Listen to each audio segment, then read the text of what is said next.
What if I told you the tiniest creatures on Earth are also some of the most important? And right now, they're in big trouble. Hi, I'm Youssef. I love bugs, and today we're going to be helping our tiny, hard-working friends by building the coolest bug hotel ever.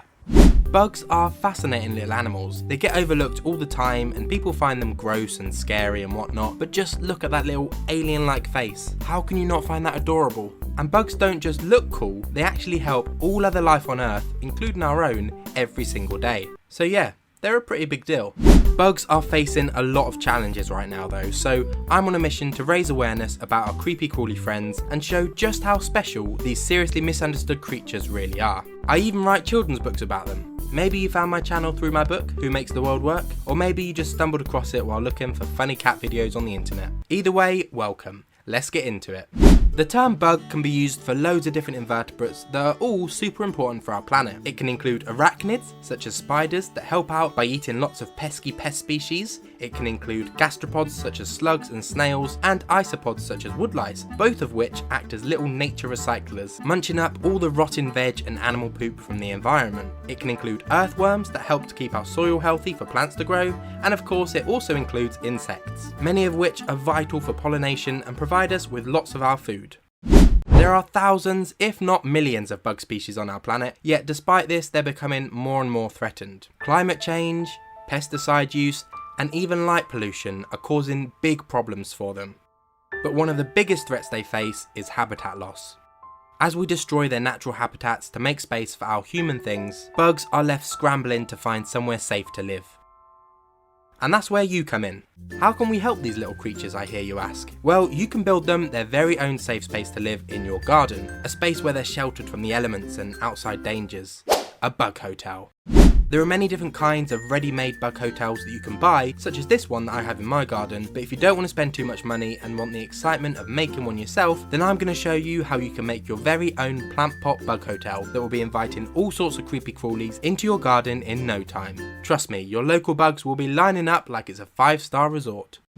Alright, before we dive into building our bug hotel, we first need to gather our materials. The structure of the hotel itself will be made from a plant pot, but what you choose to put inside is entirely up to you. You could put twigs inside, straw, dead leaves, pine cones, bamboo cane, bits of broken pottery, whatever you want. You'll need to choose wisely though, because different materials will attract different types of bugs. Take bamboo cane for example.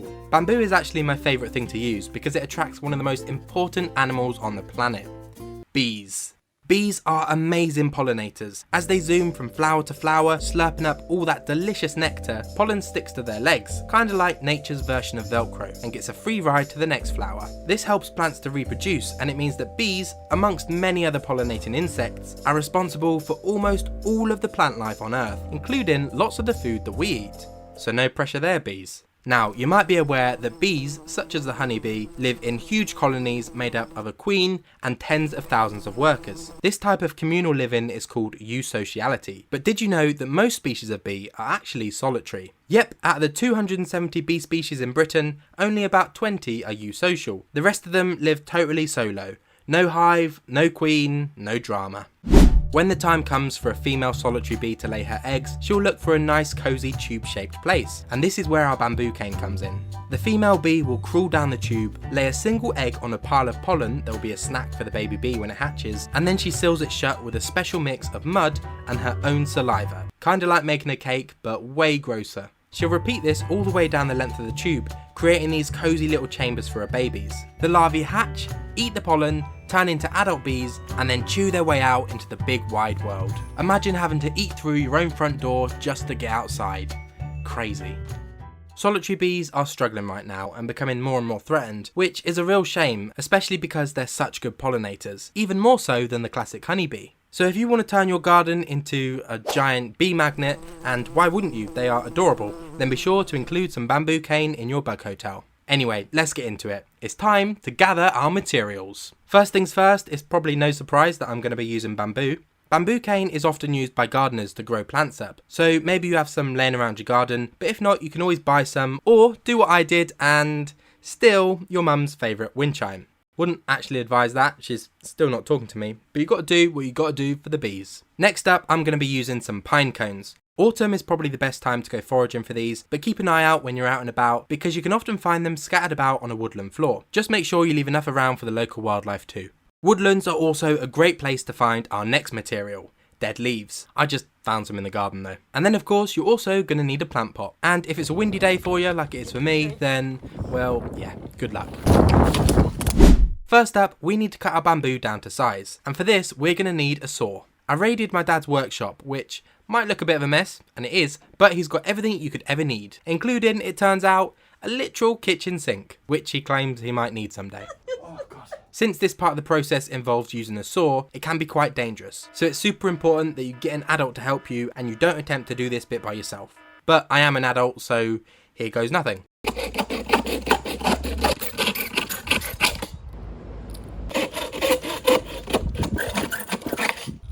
Once you're done with the sawing, you should have lots of lovely little bamboo pieces, all roughly about the same length. Just a little side note, if you've got a dog and they're anything like my dog Barney, then it's probably a good idea to make a few spare pieces. Otherwise...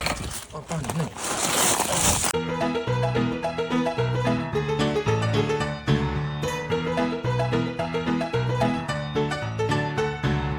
No. This might happen. It's a good job it's cute. Now that we have all of our materials, or what's left of them at least, it's time for the fun bit, building the hotel. So grab your plant pot and turn it on its side. Stick it down if you need to. You can start with whatever material you like, but I always like to start with a bamboo cane to give it a nice sturdy base. I decided to use the offcut bits of bamboo as well. They're a bit shorter, but they help to fill out the pot nicely, and then it also means all of this is zero waste, which is always a bonus. Next up, the dead leaves. I like to use these as a kind of filler material, so I'm just ripping some of them up because they're quite big, and then I'm adding a layer of them on top of the bamboo here. Dead leaves tend to be quite good at holding in moisture with all their layers, so creatures who like a nice dark damp place to hide, such as woodlice or slugs, will definitely appreciate these. Okay, now it's time to add the pine cones, or whatever other materials you're going to be using. Pine cones are brilliant because they have a huge surface area for their size, so they provide lots of hiding spaces for the bugs in all their nooks and crannies, and they also just look really nice in a bug hotel. I've noticed that spiders in particular love pine cones, I guess because it gives them lots of different anchor points to spin their webs. You might have to play around with the layout a bit. You can see here that I wasn't quite happy with how that pine cone was sitting, but don't stress, the bugs honestly don't care about your interior decorating skills. They'll just appreciate you doing this for them and giving them somewhere to shelter. You can design it however you like. One important thing to keep in mind though is to make sure that your bug hotel is absolutely jam-packed full. Loose material will just fall out, so you need to make sure the plant pot is crammed full of stuff so that it all holds itself together. So here I am with some more dead leaves again, just using them to fill in any gaps and pack it all together. It might take you a bit longer depending on how big of a plant pot you use or how many materials you go for, but eventually you'll have a gorgeous, fully built bug hotel. The only thing we've got left to do now is to place our bug hotels outside and wait for our first guests to arrive. Where you place it is important though, and again it depends on what type of bugs you'd like to attract. Cool shady spots are great if you want to attract creatures like woodlice or centipedes, but in my opinion the best place to put your bug hotel is in a nice warm sunny spot. Sunny spots are ideal if you want to attract things like bees, ladybirds and butterflies, all of which will help to pollinate your garden. You can even go a step further and plant some native wildflowers nearby to give your pollinators a nice food source to feed on and make your bug hotel the hottest property on the block. And there you have it, your very own plant pot bug hotel, the perfect project for attracting all kinds of planet protecting invertebrates. If you've made your own bug hotel, or maybe you've helped wildlife in some other way, I would love to hear about it. Drop a comment down below, and don't forget to check out my books and other videos for more ways you can help to save our tiny mighty friends. Your foot's sticking out, that's better, and now you're out the other side. Will you see me?